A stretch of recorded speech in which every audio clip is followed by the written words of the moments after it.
morning. Morning. Morning. What a lovely world we live in.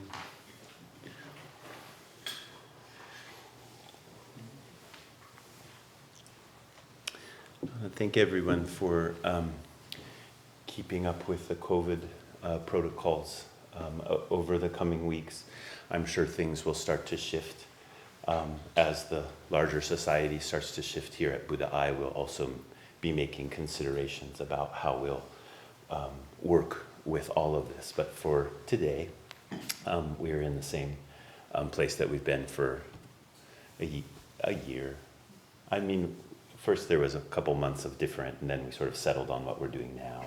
So we'll stick with this until particularly the state of Oregon shifts. That's who we've been looking to for our direction, not the CDC directly, but the state of Oregon decision. So as that begins to unfold, we'll be right there with it.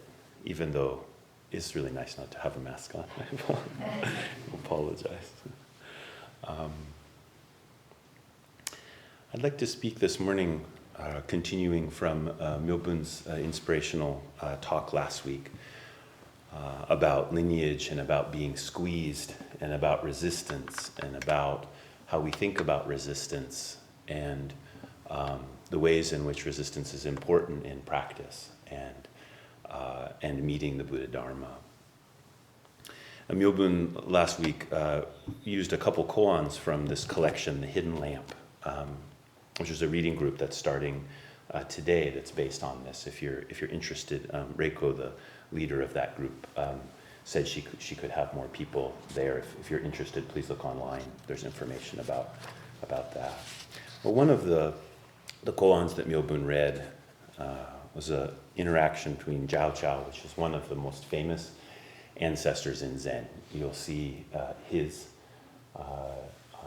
name showing up again and again. And in this story, like so many of the stories, the woman who he's practicing with, we don't know her name. She's just referred to as a nun. A nun asked Master Jiao Chao, "What is the deeply secret mind?" Jiao Chao squeezed her hand. The nun said, "Do you still have this?" Jiao Chao said, "You are the one who has this."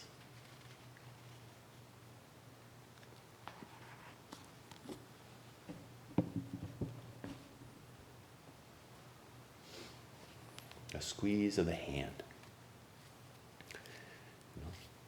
That word squeeze, McMullen was unpacking that through her experience last week and offering us some entryways into a consideration of this teaching story. Like all teaching stories, it's really important not to rush to understand it, not to make a story about the teaching story, but just to allow the teaching story to enter you and start to work through you.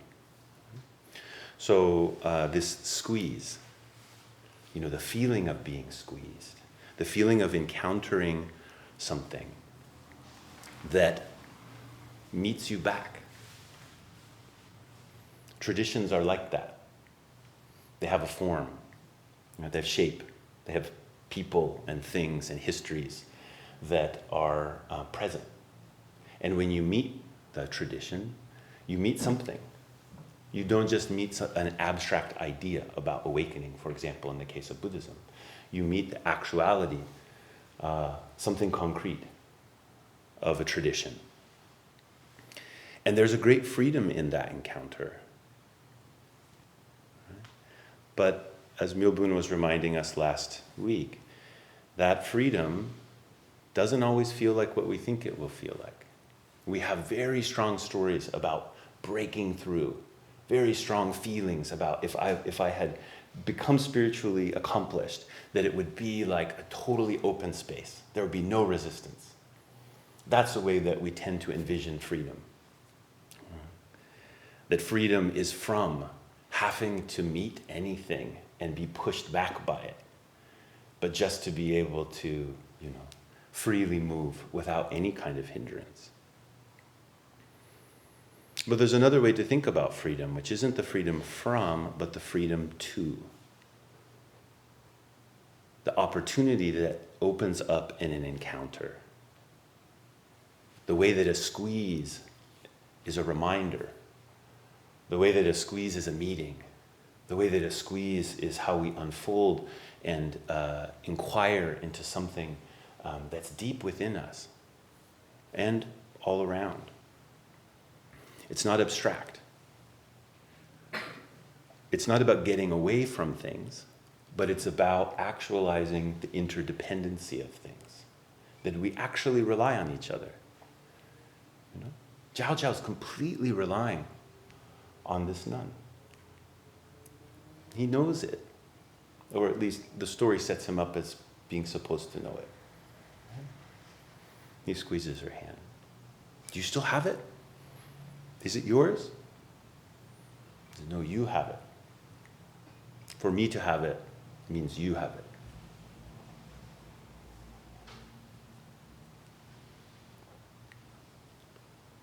So when we're today, I'm going to talk a little bit about lineage and tradition, and I'm going to mix them up a bit. They are in some ways the same thing. Tradition is a lineage of teachings that come down through time, okay, and practices and people. It comes down through time.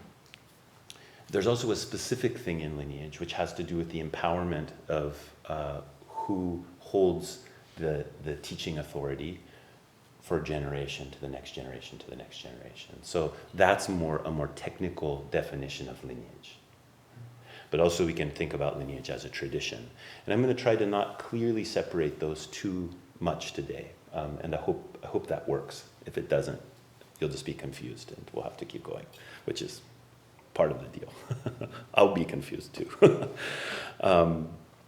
So in this investigation of lineage, in this investigation of tradition, I should invite you to think about what it's like when you come to a temple like this, Buddhai temple. You meet a form, some of which might feel very congruent to you, and some which might feel not congruent. Some things may just feel strange, and some things may feel very welcoming. And then there's a whole bunch of things that you don't even notice when you first come. You didn't even know that you might have some feeling about them. It's all like underneath somewhere. You're not paying attention to it, or you're paying attention to it with a part of yourself that you don't notice, right? And so there's something that happens in the encounter of the tradition. Just for the second that you read a book, or you thought about Buddhism, or you saw some goofy kind of Buddhist advertisement thing, someone trying to sell enlightened mints, or some other kind of thing, you had a reaction to that. And it's right that you should. That's my main point today, that those reactions are important and they're trustworthy. Actually, you have to invest them with enough trust that there can be traction in learning the Buddha Dharma. It doesn't mean they're all perfect. It doesn't mean they're all right. It just means that you will encounter something there. And that encounter is something that we deeply prize within the Zen school particularly. On the theoretical side, we talk about skillful means in Buddhism. So the principle there is that we are oriented or we are taught through something which is beyond our grasp. Okay? We can't really find the edges of it. That's the only way that we get reoriented. When we can grasp the edges, we're orienting in our own karmic situation. Like if we can see really clearly what something is, it means that our own consciousness has clamped down on the structure of this thing. And we're just going to orient towards our projection out onto something that's very clear to us in the world. We just know this is just exactly how it is. I'm not saying that we should never do that, but I'm saying that the kind of orientation that we're looking for through the Buddha Dharma is one that orients us in something which is ungraspable, something which can't be held in that way, can't be known, all the edges can't be found. But if we say there's just no edge, how do we even see it? It becomes very abstract, right? We're just like, oh, there's this kind of spiritual grooviness, and you should be oriented by it. It doesn't work. It's very thin, right? We tend to, at that place, just give over to a kind of like, if I feel peaceful and kind of at ease, then that must be the really spiritually groovy stuff. And if I don't, then it's not, right? And we don't really get any traction. Skillful means, or the doctrine of skillful means, is telling us, no, we're actually oriented through the ungraspable, but the ungraspable appears to guide us.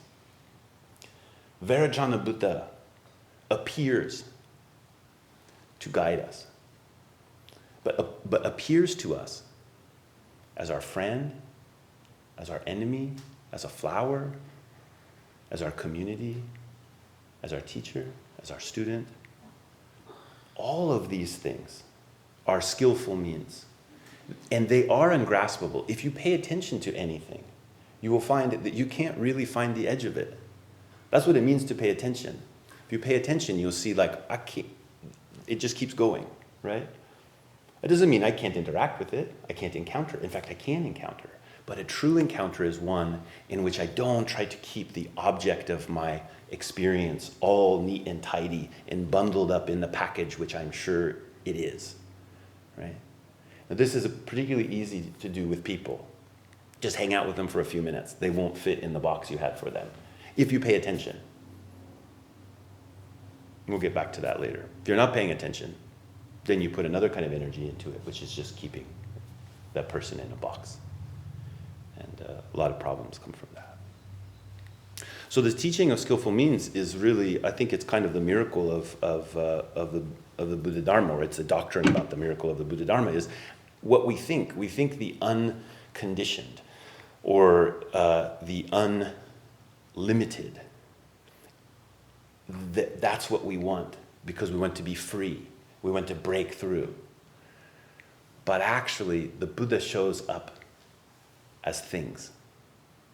That breaking through means taking care. Breaking through means giving a damn. Not turning your back and trying to get somewhere else in a spiritual way or in a physical way. The point is not transcendence, as Myobun was teaching us last week. The point is interdependence. And that interdependence shows up again and again and again and again and again and again. So there's a conundrum in this. There's probably a lot of conundrums in this, but I'm going to call out one today. And this is something that you can see really, I think, easily if you think through it. When you call your attention to something, to some phenomena, whether that is a phenomena we think of as being out here somewhere, or that's a phenomena that resides within our own heart, like it's a thought or a feeling or a story or any of those things. When our attention is called to it as a skillful means, our attention also slips away from something. So when I turn to look this way, there's something that slips into the shadow. There's something which I'm not paying attention to. And so skillful means the Buddha awakening, showing up as things that we meet in an encounter. In that encounter, there's also something which we don't pay attention to. Right? Now, Buddhist traditions are full of this. If you think about just a very simple activities that we take up, like meditation. Right? You turn towards sitting meditation, and you put your attention there and your awareness on this meditation. Well, what about the rest of your life? What are you doing just sitting there? Right? Thinking, I'm going to break through here in my meditation. I will be totally free. I've escaped from things. No, that's not how your meditation should be. Right? That's the way of misunderstanding the skillful means. The skillful means is giving you an opportunity to meet your whole life there on the cushion. So when you sit down for meditation, it's actually very challenging. If you practice in a way where you try to forget about all your troubles when you sit on the cushion, then you're just going for some transcendence. You're just trying to get away from things. Right? But Zazen throws us right into the encounter, right into the difficulty, the conundrum, the ungraspability of a human life, right? Which is the only one that's worth living, as far as I can tell. I say that very definitively, right? Rituals this way, temples are this way, priests are this way, Dharma teachers are this way, lineage is this way. That our attention is called towards something. And as we look at it, we may let something else slip into the shadow. In fact, we just do. It happens very naturally. Why not attend to what is real, people will say. You know, these days religion for many people is like just stupid, right? And they'll say, why would you do all that stuff, you know? Why would you do all that unreal stuff? Why don't you take care of the real things of a human life? This is a good question. If we're going to do religious practice, something that we should really listen to. Because they're asking a very fair question. If the division there at the beginning is saying, oh no, this is where the Buddha is, I'm going to go to where the Buddha is and leave behind this. If that's what we're doing, then it's better to give up the Buddha. Go back to your daily life. That split is in our own mind, right? So skillful means are always like that. They're inviting us to pay attention, but there's also a poison there. It's possible to become entrapped in the skillful means. So we have to struggle. We have to struggle to find skillful means as a gateway, not as an idol, not as an edifice, not as a knowable truth, but as a gateway, as an invitation. A gateway of actualizing interdependence. Squeeze of the hand.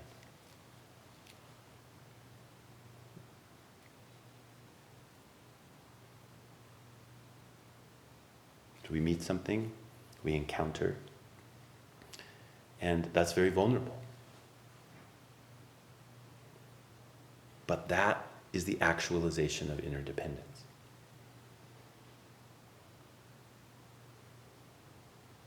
In one of Dogen Zenji's most famous writings, Genjo Koan, he has this very enigmatic line. He says, when one side is illuminated, one side is dark. Don't think you can see both sides at once. He said, it's not like reflection in a mirror or the moon in water, where you get to have the moon and the water. You get to have both. You'd have the shiny moon and the water. That's a very removed perspective, right? Oh, there's the moon. There's the water in the moon. He's saying that's not how it is. To actually encounter is one side will be illuminated, the other side dark. You don't get to see the other direction. You only get to see the direction you see. Right? That's your limitation, but it's also your freedom.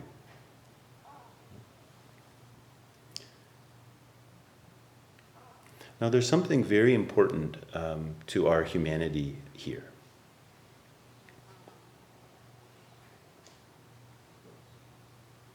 A tradition, teaching lineage, it is expressed through the limitations of time, of place, of people. It has to be. That's how skillful means show up. That's how we're oriented by something that we can't grasp, is to actually meet something, which we think we might be able to get a hold of, but actually will foil our ability to get a hold of it. And that's how it teaches us, right? We think we'll be able to grab onto it. Oh, I'm doing this now. You know, I've started practicing Buddhism. Really, you know, I'm plunging into my spiritual life. Great, you should have that feeling. I hope you have that feeling. But as you think you can grab it, it will slip away. In Japan, they have this action. It's called catching an eel. And they have a lot of eels in Japan, and people like to eat them, so they try to catch them. If you ever try to hold on to an eel, they're so slippery, quite amazing. And so you like this. That's how practice is. You grab onto it, it goes. And so you keep after it.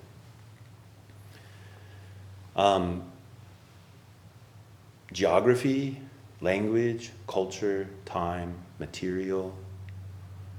These are all things through which skillful means are expressed. And we can see that in the lineage, we can see that in tradition. From back at the time of Shakyamuni Buddha, the Buddha of this world, for 2,500 years down to today. All these different movements in which the Dharma has made through the world. First only there in northern India, and then into Tibet, to Kashmir, into China, down into Sri Lanka earlier than that, into Southeast Asia, down into Malaysia, to Korea, to Japan, down into Vietnam, and then to the West. Always not something flowing through this place and time and actual activity of the material world and human beings and other things. It's not flowing through, like those are a container and there's this Dharma that's just flowing through it.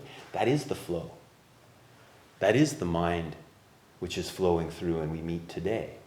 It's not a content of these places and times. It is these places and times unfolding, day after day, breath after breath, year after year, century after century. But, lest I paint too sweet of a picture, those limitations are not all things which seem so easily treated or dealt with like geography, language, culture, time, or material. It's also delusion. It's also greed. It's also aversion. It's also injustice.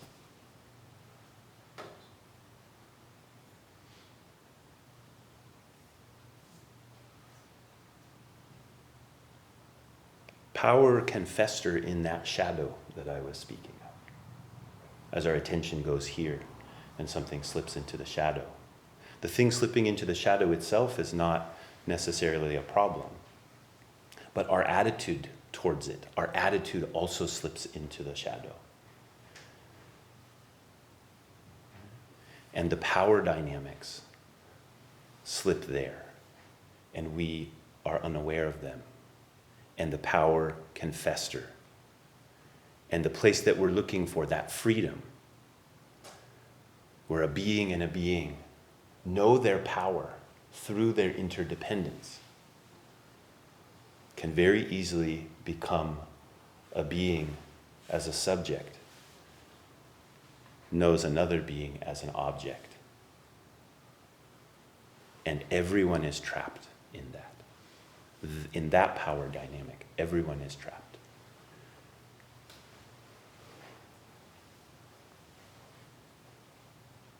And I want to say very clearly that the Buddhist traditions are full of this. We should not look to the Buddhist traditions and say, oh, they must be true, they must be right. Let me overlook the things that I don't like and pretend like they're not there. Right? And I don't mean just like. I mean, I don't mean in such a shallow way as just saying, oh, you don't like them. I mean the things that are problematic, the things that are unjust, the things that are delusive, the things that are based in the greed and hate of the people who are the tradition as it flows forward, whether that's in the general sense of a tradition in the communities of Buddhists or that's a particular teaching lineage. That this dynamic is there. And we have a lot of problems with this. Not least of which is the way that women have been made invisible in this tradition for millennia. It's not the only thing, but it's one thing.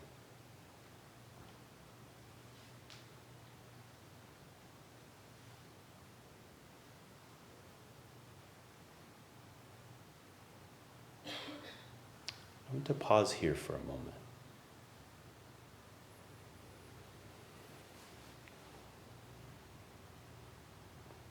I want to invite you to be present with the pain of that.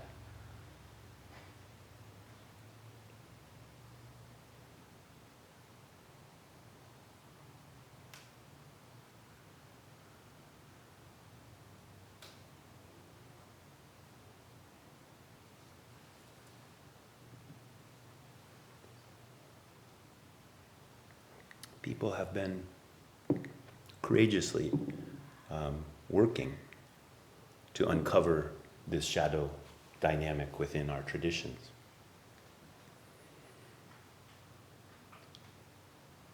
And there's a lot for us to learn there.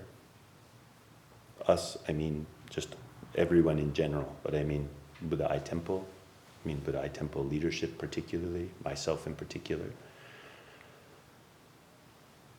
But I also want to put some caution here, or to ask us to be careful about rushing to solutions or making it right.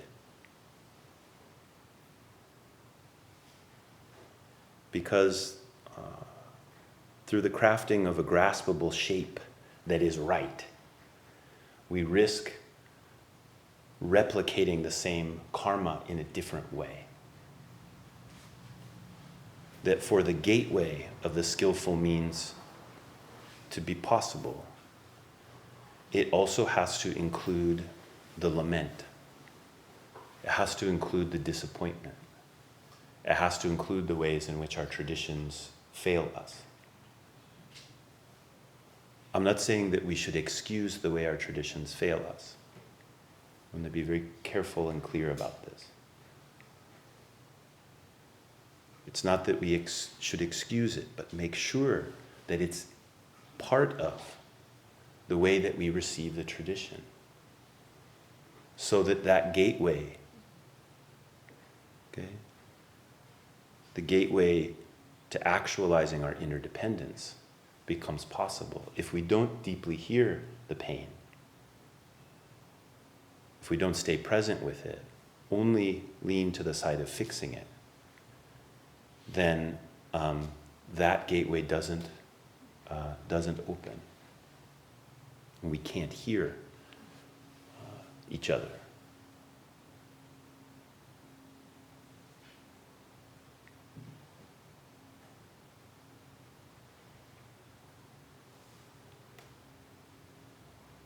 Now, to give you a little example of that, I don't want to go, too far in this, but just to plant a seed. As there has been work in our Zen tradition in general in the West around uncovering women ancestors and the veneration of women ancestors and the feminine iconography and feminine qualities within the practice and within the way that we encounter the Buddha Dharma in many different levels. There also has been a tendency to hold things as male and female. We now have entered a time which, thank God, people are calling that into question. And they're calling it into question with their lives.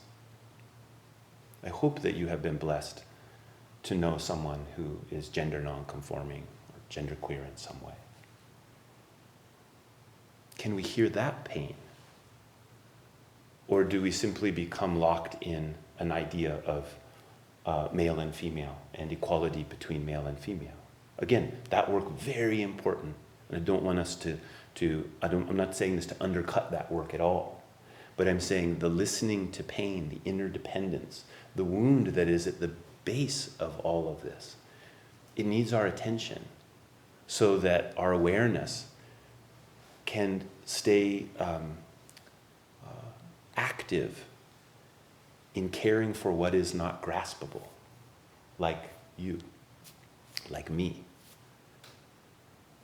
no matter how we identify.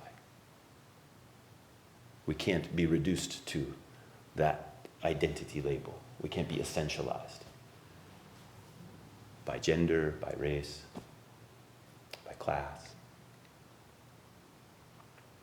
many things.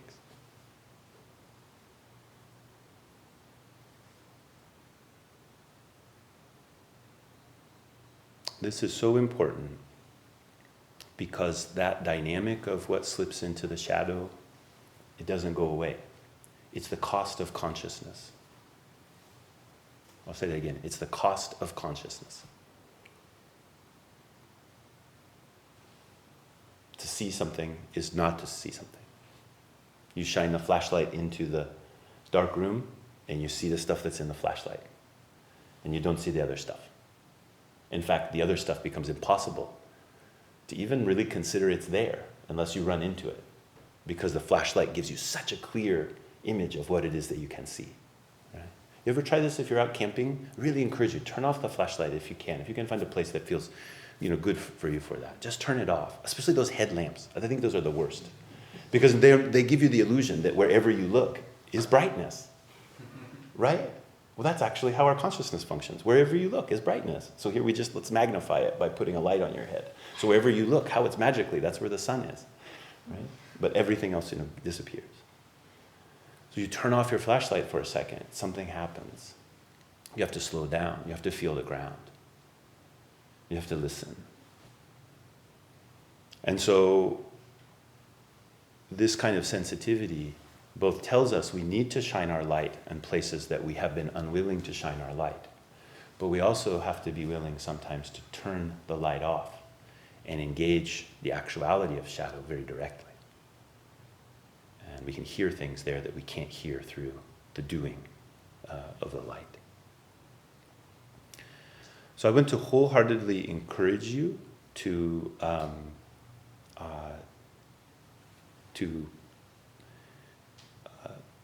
take up your own encounter with the tradition, with the lineage,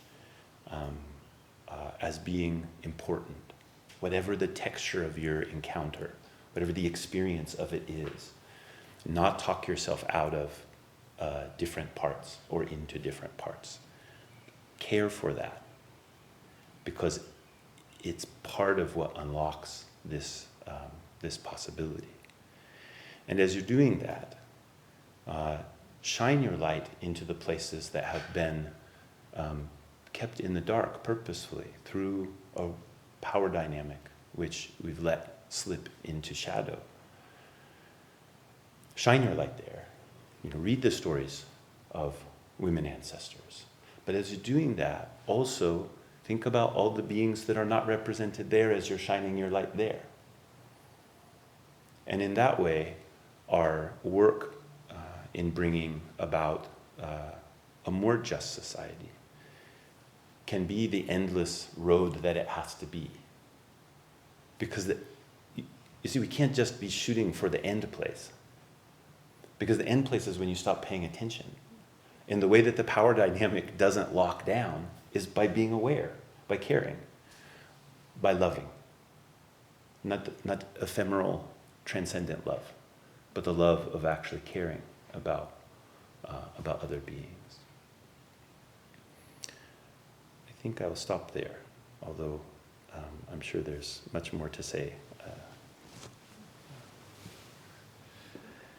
Some time for questions or comments, if anyone.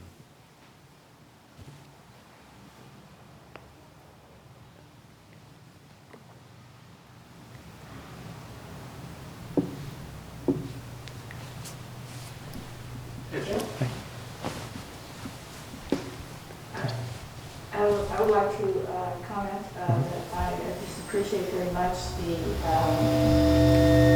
work that you have done in the last month, and on top of the work that you had done before that in terms of this issue. And I just appreciate being a witness to your path. Thank you.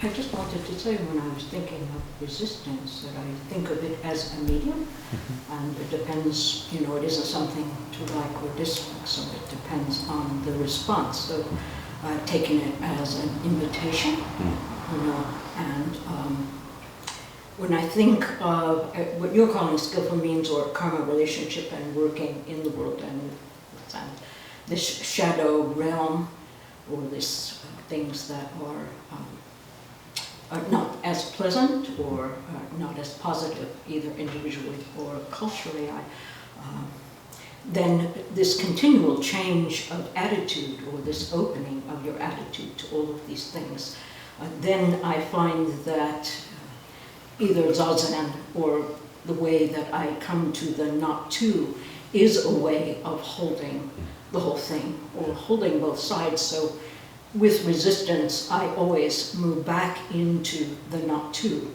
first, and then once I am not in conflict, then I move out into a situation. So I'm not saying we don't deal with the situation, but I first have to be not in conflict to go out. But the possibility, even though we can't have a world without shadow or even day to day, but we can change our attitude to hold this conversation across differences, you know, to hold both sides or many, many sides, you know, better than what we're doing. So I don't know if I did this well, but anyway. Thank you. I think one thing you're pointing to there, Shanae, that I so appreciate is how, I think it was what I was trying to say by turn off the flashlight. Like actually to hear, sometimes we have to go back to this non-dual awareness, which the non-dual awareness does not mean we crush everything together and pretend like it's one. It means that we listen deeply without a divided heart. And when we're listening deeply without that divided heart, there's a great healing that can happen, which allows us then to face a circumstance with uprightness, which is really different. And we do have a place that we can go where we can experience wholeness, you know. So we have the shadow or a conflict of light and dark, and then we do have a place, either through meditation or other means, that we can hold both sides or, you know, differences. So I think that's the point. So it's not always this dual conflict.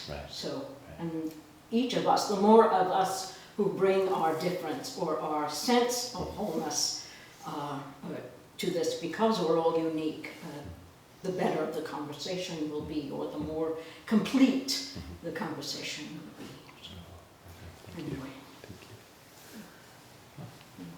I lost it. You lost, okay. Casualty of meditation. Right.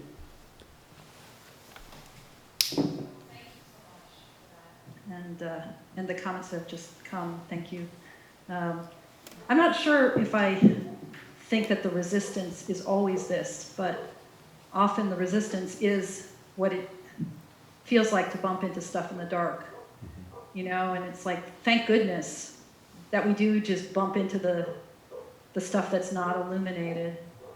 And I'm wondering about the kind of ritual or formal or institutional ways in which we can orient toward the darkness that's not about shining the light and is not simply the kind of, it's not so simple at all, but the individual sitting with our own reactivity and karmic stew, but things like atonement, the kind of ritual ways to hold what remains in the dark, but nonetheless can be held within the tradition without illuminating it in the way we tend to do.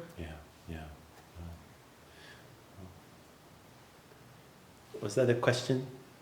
Well, I guess I'm sort of wondering where things like, you know, atonement fit in, you know, how we orient toward what we keep bumping into. So just even ritual forms like fusatsu. You know. I find that fusatsu, you know, I wasn't raised in the Dharma doing fusatsu, meaning there was no fusatsu at my teacher's temple. I think we did one once when I was at the monastery. It wasn't emphasized, the monastery that I was at.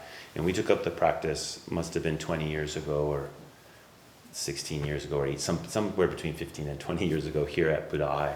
And now practicing fusatsu very regularly, you know, 6-8 times a year.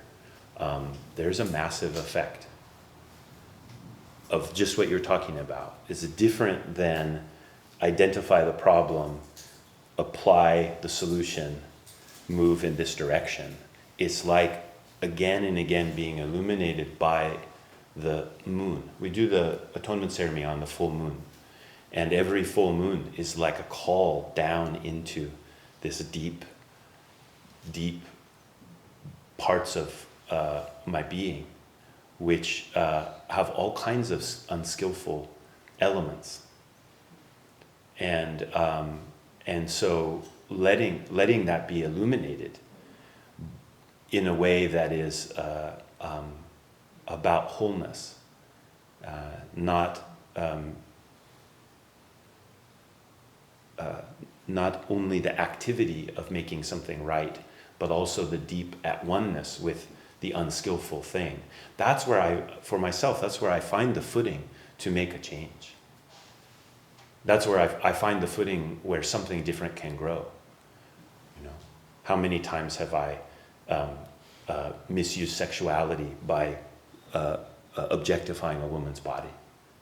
How many times did I atone for that? Not fixing it. I couldn't fix it. But I could get a footing through that illumination in a way that's very different than trying to be right. So I think it's a very rich practice. And as we come out of COVID, it's something I have my eye on how to enhance the way that we do it, that make it more accessible for more people. I don't mean doing it on Zoom. I mean making the form of how we practice it feel more congruent for more people. Another way that I see, and we're right in the thick of this with the eye, and I think we should commend ourselves for this, and that is we have a deep spirit of community here. And community is a word a little like communication, which gets so, any problem, and people are like, oh, we just need more communication and the problem will be solved. It's like one of those kinds of words. Who can argue against community? So I want to talk about it in a little deeper way than just like, oh yeah, of course community is good. I mean that we have become unembedded from each other. That's what modern society is doing. And a deep value of community is the root of how it is that an institution can hold this complexity. Because, if we go back to Lineage, for example, right now I am the only lineage holder. But that will not be the case forever. But there's a way in which that can get super wonky. I mean, like super wonky. And I'm sure it is wonky here in some ways. But there's a way in which, without the ballast of community and the care that comes from trying to continually cultivate community, that can go to some places that we've seen again and again and again, go to a very destructive place. And the Buddha Dharma is not only degraded, but people lose their faith in the possibility of liberation. And then that is the biggest damage. So I think that's another place. It doesn't show up as a thing quite as much. It's even more clearly ungraspable community. What do you even mean by that? Well, we mean the heart, I suppose.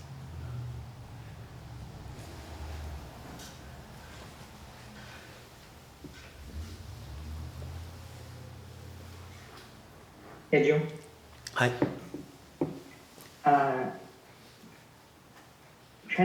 I've been agonizing over how to phrase this.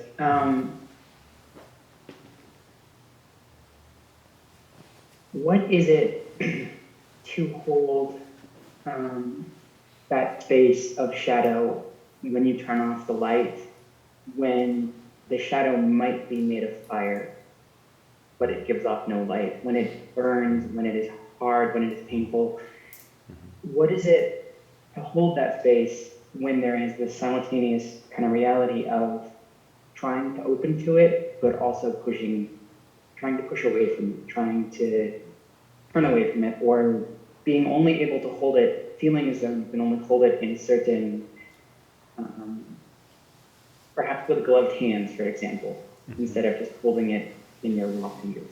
Yeah, that's a very good question. We have I see two sides to this. One is that in our practice of meditation, don't break down doors. And we can study that on many levels. So a few weeks ago, I was doing some teaching on breath practice, for example. There's a way in which an attentiveness to breath can be an invitation to a deep womb of care. And there's another way in which the breath can be used to pierce through things.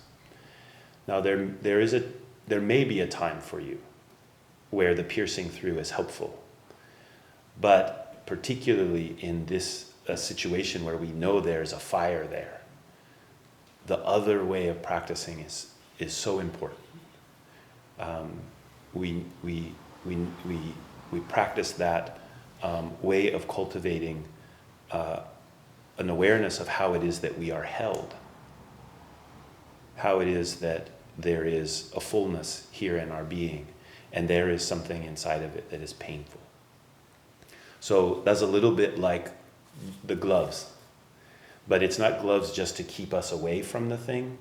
It's the gloves that bring in more of our heart, and more of activating the part of us that is caring for something, as we touch that thing which has some pain and fear wrapped up in it.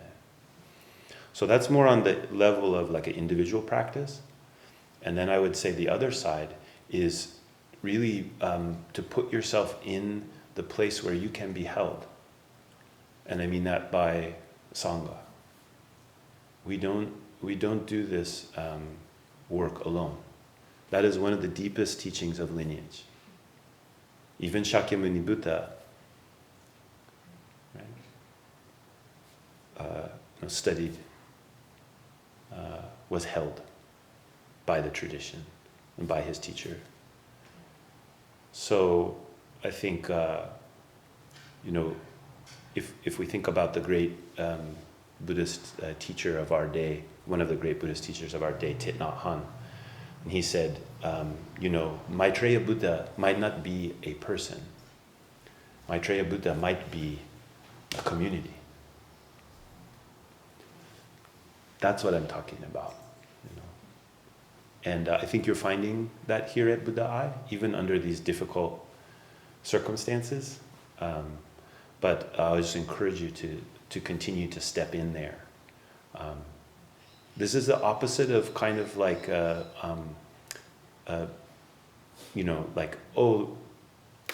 will take care of it all for me, right?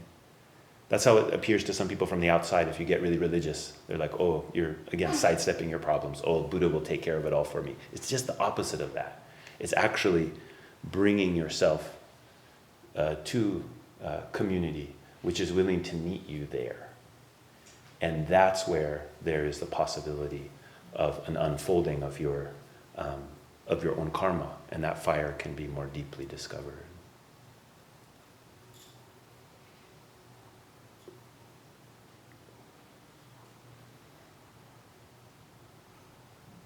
Thank you.